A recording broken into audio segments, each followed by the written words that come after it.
Có một thời ở Việt Nam, cứ thấy chiếc xe màu xanh lá, thân vuông vức, mui bạt, gầm cao lừng lững chạy trên đường là nhiều người biết ngay là xe UAT.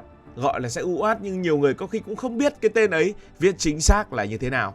Chiếc xe ấy không khác gì một cái thùng phi di động. Thế nhưng vài chục năm trước, đây lại là một trong những chiếc xe đáng tin cậy nhất ở Việt Nam. Đường càng xấu, bùn càng sâu, dốc càng khó, UAT càng có dịp để thể hiện bản lĩnh. Có nơi xe khác nhìn thấy đã phải quay đầu, UAT cứ thế mà bỏ qua. Vì thế với rất nhiều thế hệ người Việt, đặc biệt là bộ đội, cán bộ, công nhân công trường và những người sống ở miền núi, xe UAT không chỉ là một chiếc ô tô, nó là một huyền thoại. Vậy thì thực chất xe UAT là chiếc xe gì? Sao mà nó trâu đến như vậy? Tên đúng của chiếc xe này là UAZ 469. UAZ là tên của một nhà máy ô tô tại thành phố Ulyanovsk của Liên bang Nga, nay thuộc Nga. Người Việt đọc UAZ thành UAT nghe rất gần gũi và trở thành cách gọi quen thuộc. UAT được tạo ra chủ yếu để phục vụ quân đội. Chiếc xe bắt đầu được sản xuất hàng loạt từ đầu những năm 1970 để thay thế cho những dòng xe cũ hơn. Ngay từ đầu, người Liên Xô đã thiết kế nó để chở người, chở hàng, đi rừng, vượt bùn, leo dốc và hoạt động ở những nơi đường xá rất tệ trên lãnh thổ khổng lồ của Liên Xô. Chính vì mục tiêu đó, chiếc xe được làm rất đơn giản.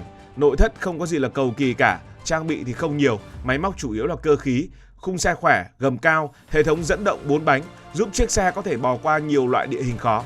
Sự đơn giản ấy về sau lại trở thành thứ khiến xe UAT đặc biệt phù hợp với Việt Nam. Nó chẳng có gì để hỏng cả. Một trong những điều khiến nhiều người ngày nay khó hiểu là động cơ của UAT không hề mạnh nếu nhìn bằng tiêu chuẩn hiện đại. Những phiên bản phổ biến sử dụng động cơ khoảng 2,5 lít 4 xi lanh, công suất chỉ khoảng 75 mã lực. 75 mã lực bây giờ là tương đối là nhỏ, nhiều xe gia đình nhỏ hiện nay cũng đã có hơn 100 mã lực, những chiếc SUV lớn hơn đạt 200 hoặc 300 mã lực. Thế nhưng UAT lại nổi tiếng vì khả năng chinh phục địa hình cực kỳ tốt. Lý do nằm ở chỗ đi địa hình không giống chạy trên đường cao tốc. Một chiếc xe chạy nhanh cần nhiều mã lực, nhưng một chiếc xe bò qua bùn, leo dốc hay vượt đá lại cần lực kéo tốt ở tốc độ thấp. UAT được thiết kế như vậy, xe có hệ dẫn động 4 bánh và hộp số phụ để giúp bánh xe quay chậm nhưng khỏe hơn khi đi đường khó. Khi gặp bùn, người lái không nhất thiết phải đạp ga thật mạnh, chiếc xe chỉ cần từ từ bò, bánh xe tìm chỗ bám, động cơ kéo từng chút một và xe sẽ nhích lên. Có khi nhìn rất chậm nhưng cuối cùng vẫn vượt qua được. Chính khả năng bò lý ấy đã làm nên danh tiếng của UAT. Một lợi thế lớn nữa của UAT đó là gầm cao, và người Việt Nam hay gọi vui đó là gầm cao máy thoáng. Gầm xe càng cao thì càng bị ít va vào đá, mô đất hay những đoạn đường lồi lõm.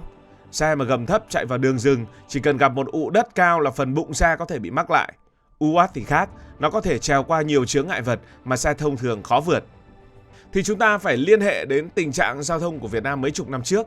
Khi ấy mạng lưới đường nhựa chưa dày đặc như bây giờ. Ở nhiều vùng núi đường chỉ là đường đất, mùa khô thì bụi mù, mùa mưa thì biến thành bùn.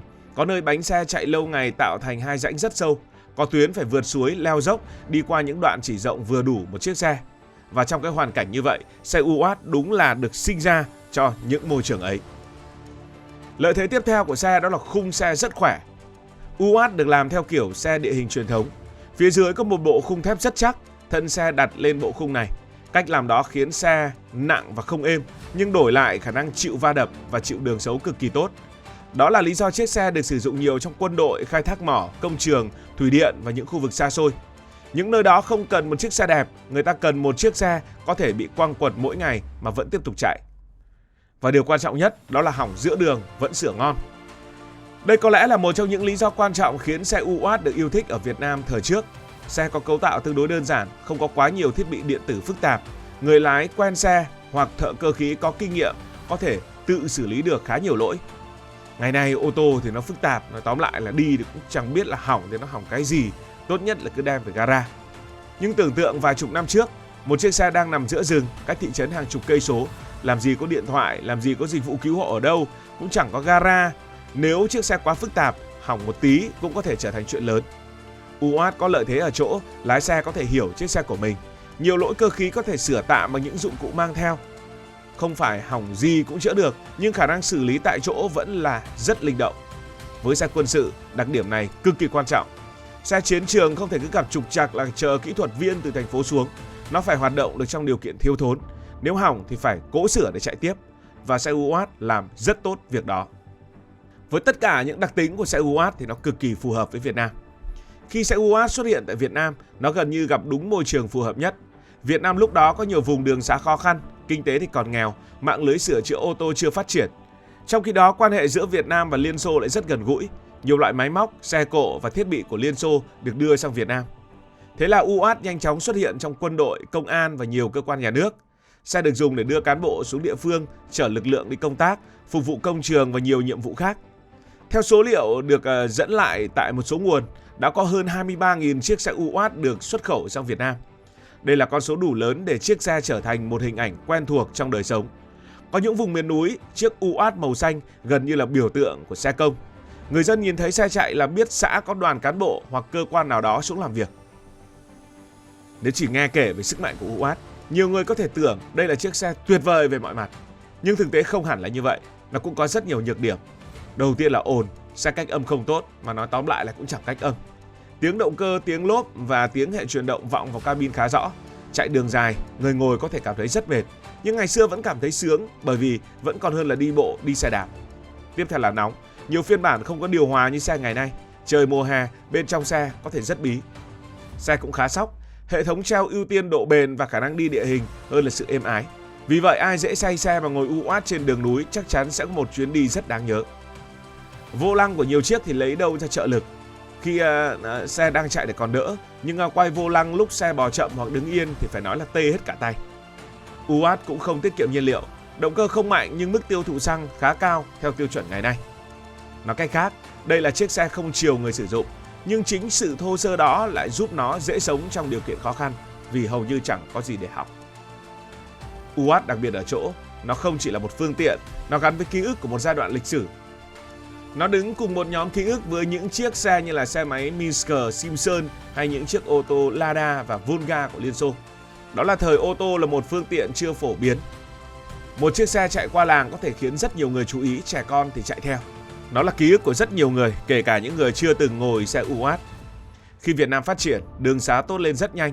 Nhiều con đường đất trước đây được đổ bê tông hoặc trải nhựa, quốc lộ mở rộng, cao tốc xuất hiện, gara và dịch vụ sửa chữa có mặt khắp nơi. Lúc này những ưu điểm lớn nhất của UAT không còn quan trọng như trước. Nếu đường đã đẹp, người ta sẽ thích một chiếc xe chạy êm hơn, điều hòa mát hơn, ghế thoải mái hơn, lái nhẹ hơn và tiết kiệm xăng hơn. Xe Nhật, Hàn và nhiều thương hiệu khác đáp ứng tốt những nhu cầu đó. UAT vì thế dần rút khỏi vai trò xe công phổ biến.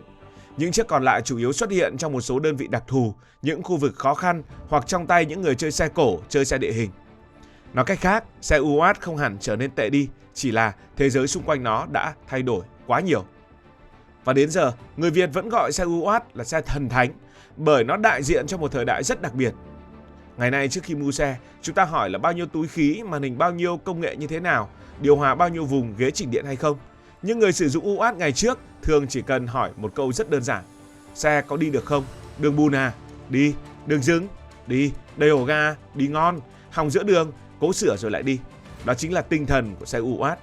Xe UAT là chiếc xe của một thời còn rất nhiều thiếu thốn. Một thời mà ô tô phải khỏe hơn đường. Một thời mà người lái cần một chiếc xe có thể sửa ngay bên vệ đường. Một thời mà chiếc xe màu xanh, mui bạt, thân vuông vức ấy từng chở bộ đội, cán bộ, những đoàn công tác đi qua những nơi xa xôi nhất. Và có lẽ chính vì vậy, dù UAT ngày nay đã trở thành chiếc xe cổ, cái tên UAT thần thánh vẫn còn sống rất lâu trong ký ức của rất nhiều người Việt Nam.